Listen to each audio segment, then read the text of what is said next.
What's going on, pipe people? The Pipe Hunter back at you. This is my second attempt at this video. So first and foremost, I gotta apologize about the last video. The upload quality wasn't very good and we're crooked. I need to work on that. I have good Wi-Fi at my office where I upload my videos, but they're still coming out kind of blurry. So I need to work on that. Towards the end of that video also, because I do film at work, at any given point, anyone could pull up on me needing something, which is what happened, and I had to abruptly leave. But that's what you get when you try to film YouTube videos on the job. And then also, I said in the last video that I had just gotten over, excuse me, I am bald. I just gotten over a cold, but kind of watching the video again, I think I still had it, and I think it got a little worse after that, actually. That video was recorded last week, and I just got to uploading it yesterday. Yeah. Wasn't the best video, but it was my initial impression, and it was what I was experiencing at the time with the tin being fresh on the spot and me being sick. So this is the follow-up video that I said I was going to make on, I don't want to say my final thoughts, but now that I've had some time to reacquaint myself with the blend, what do I think? And my thoughts have changed a good bit. And how do I explain this blend? It's very much an American style of Burley, reminiscent of Prince Albert, and you'll get a lot of those notes in the blend. A lot of the cocoa, nutty, molasses flavors that Prince Albert has, you'll get that from the dark and white Burley in this blend. The dark Burley is really nice. It has a nice nicotine hit that isn't overpowering, but it's enough to keep you satisfied through the day.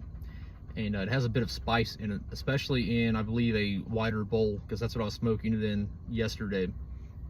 And the dark Burley came off a little bit more spicier than it is in the smaller Bulldog right here.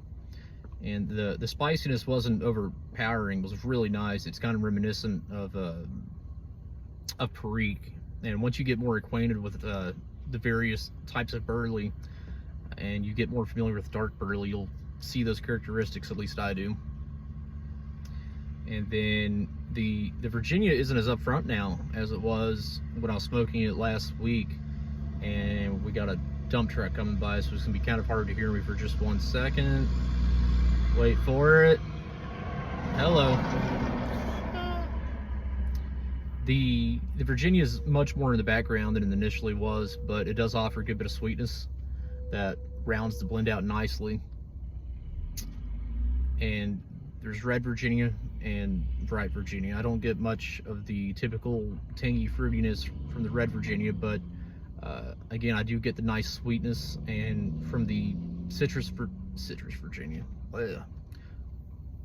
From the bright Virginia, I'm getting a touch of, not even citrus, I don't know why I said that, a touch of grass, but it's in the background. Now the Oriental is what's interesting. There's 3 variety of Oriental, and I believe all from 2005, so it already has 19 years of age on it. It's still a major hitter, and so it brings a lot of complexity to the blend. And so you kind of have this mostly really delicious mahogany tasting Burley, even though there's no mahogany Burley in it, I don't believe, with the Oriental.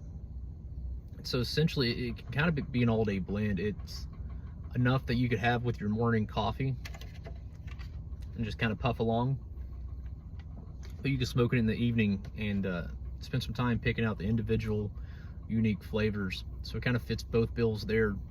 Like I mentioned before, there's enough nicotine to get you through the day, and I'm a nicotine guy. I love nicotine, so I always look for that. But it's not so much that it's not repeatable, so it definitely keeps you satisfied.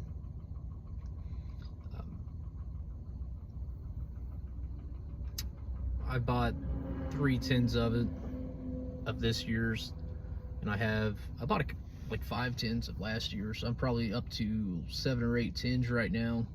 So it's kind of becoming a favorite of mine. I only smoke about 1 tin a year because I don't want to tire of it, but I always look forward to the release of it.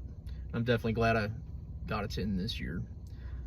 But that's just my thoughts on it at the moment. Again, that's subject to change, but I wanted to do the follow-up video to kind of compare how a blend will taste when you just open it and you're sick, I guess, versus, you know, a week or two of actually smoking it. So thank you all. I'm gonna try to keep these videos a little bit shorter. So you guys have a good week. And as always, keep smoking, keep puffing, keep enjoying.